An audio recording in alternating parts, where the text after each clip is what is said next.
þegar er mikill ágreiningur uppi, þegar miklar hræringar eru í þjóðfélaginu, þá þarftu Winston Churchill og Davíð Oddsson. Við ætlum ekki að borga annarmannaskuldir. Hvað er ég þá að segja með þessu? Íslenska ríkið er skuldlaust. Þrældómur fyrir annarmannasök. Það lærði ég á ömmu minni. Guð blessi Ísland. Við verðum að hrópa húrra fyrir þessum mönnum. Lengi lifi, húrra! Húrra! Húrra! Húrra! Húrra!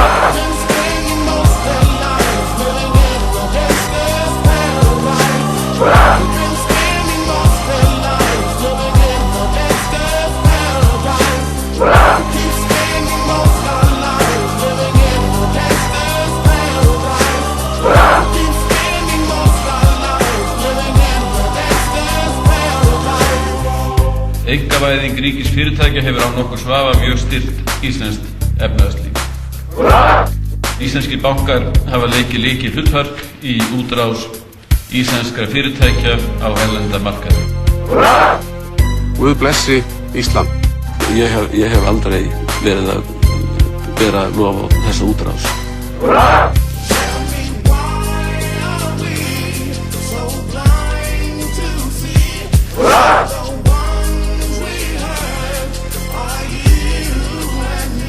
Guð blessi Ísland.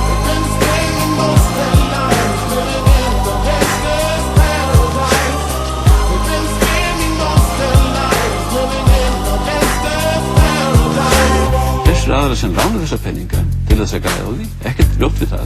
Þeir eru menn sem vilja græða á daginn og grilla á kvöldin og þeir vilja bæta kjör sín og sinna. Halleluja.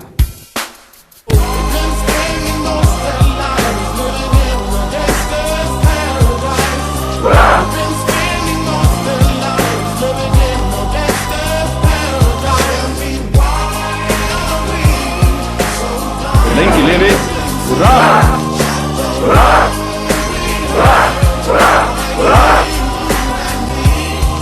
Ég söng aldrei þennan útrásasöng. Ég hef aldrei verið að bera lof á þessa útrás. Ég fannst hún alltaf vera mikið furðuverk. Að ljúga að öðrum er ljótur vani. Að ljúga sjálfum sér, hvers manns bani. Guð blessi Ísland.